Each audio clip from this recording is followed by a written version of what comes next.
बोले गुरुदेव, यदि आप जैसे सदगुरु प्राप्त नहीं होते तब जरूर मुझे भेजा, लेकिन आप ऐसे परमहंस भागवत। देखो एक अच्छी बात बताएं, कथा का जो सरोवर है, एक मान सरोवर है और एक कथा सरोवर है।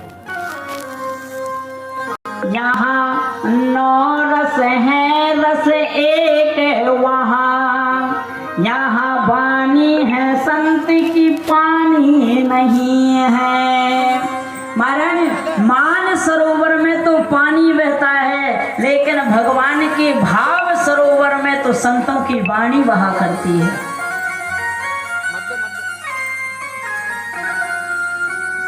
आप जैसे परमहंस मान सरोवर में महाराज हंस रहते हैं, लेकिन भगवान की कथा सरोवर में तो परमहंस रहते हैं। इसलिए लिखा है श्रीमद् भागवत महापुराणे पारमहंस्याम संहितायाम, परमहंसों की संहिता है।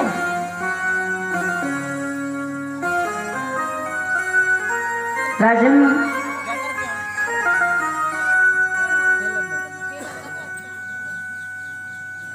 भगवान श्याम सुंदर की दिव्य लीला। कल की कथा में ध्रुव चरित्र सुना। कहते हैं ध्रुव जी महाराज के महाराज बहन बड़ा दुराचारी राजा था। नगर गांव पर आग लगा, बड़ा दुराचारी हो गया बहन।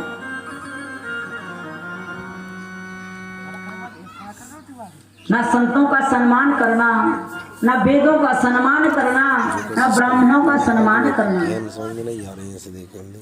बाढ़े खल बहु चोर जुआरा, क्लियर दिखा रहा। जेलम पट पर धन पर धारा, माँ नहीं मात पिता नहीं देवा, साधन सन करवा वही सेवा। जिनके यह आचरण भवानी, तेजा नहीं निश्चर सब प्राणी। निश्चर निशायाम चरती की निशाचरा। महाराज देखो, निशाचर जो रात्रि में विचरण करे, एक अर्थ तो कहते महाराज जो रात्रि में विचरण करे वो निशाचर। अपितु दूसरी बात कहते हैं जो 12 बजे रात्रि के बाद से लेकर के 4 बजे के पहले तक चरे महाराज, वो निशाचर। निशायाम चरती थी निशाचरा। निशाचर का भाव भी अलग है, असुर भी अलग अलग होते हैं महाराज। असुसु प्राणेषु इंद्रियेषु रमन्ते इति असुरः, जो केवल इंद्रियों में ही रमण करे, इंद्रियों की ही संतुष्टि के लिए अपना जीवन। अच्छा एक बात बताओ, आप लोग इतने लोग बैठे हो, आप जीने के लिए खाते हो कि खाने के लिए जीते हो? मेरे भाई बहन, जीने के लिए खाना चाहिए पर खाने के लिए नहीं जीना चाहिए। और जो केवल खाने के लिए जिए, जो केवल खाने के लिए ही जिए, वो तो केवल महाराज अपना टाइम नहीं काट रहा है, उसको इस दुनिया में आने का अर्थ ही पता नहीं है। अरे भैया, अगर कोई कह दे टीवी में बता रहे कल भूकंप आप बारो है तो अच्छो वालो बना खा लो, को पता मरे को बचे। महाराज कछु भी समस्या आए, अच्छा एक बात बताओ, खावे पीवे थोड़ी कल्याण हो, अजय भूकंप हुआ ना कोई टेंशन की बात थोड़ी। माला लेकर बैठ गए, हे ठाकुर जी अब तू ही संवारिए, हे मेरे गोविंद श्रीमन नारायण नारायण कर लो तो कम से कम रक्षा हो ही जाए। अब महाराज कई कल भूकंप आप मारोगे, ये छोलो बना खा लो, कोई टेंशन नहीं।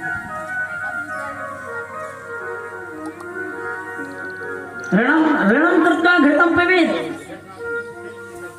मेरे भाई बहन, कम खाओ पर अच्छा खाओ, और खाने के लिए मत जियो, जीने के लिए खाओ।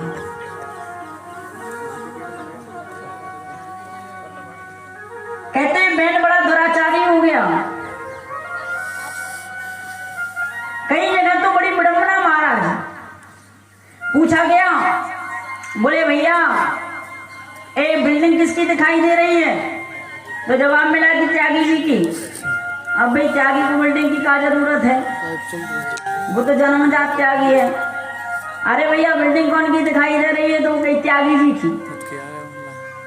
फिर आगे चले, कहीं से बहुत शोरगुल हो रहा था।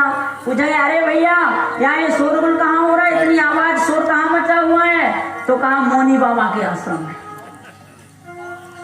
अच्छा, आगे चल करके देखा कहीं कपड़े सूख रहे थे। पूछा भैया कपड़े किसके सूख रहे हैं? तो जवाब मिला नागा बाबा के। आगे चले महाराज, कुछ छोटे छोटे बच्चे खेल रहे थे। पूछा बच्चे किसके रो रहे हैं? बोले ब्रह्मचारी जी के। मेरे भाई बहन, जिस दिन नागा बाबा के वस्त्र सूखने लग जाए, त्यागी जी की बिल्डिंग बन जाए, मौनी बाबा के आश्रम में से शोर आने लग जाए, ब्रह्मचारी जी के बच्चे रोने लग जाए, उस दिन समझ लेना कि अब कल्याण होने वाला नहीं है।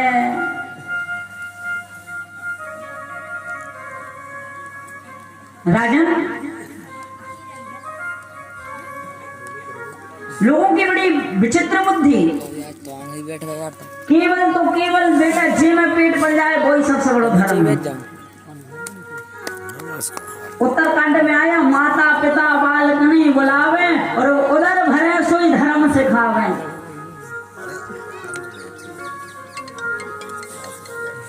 इसलिए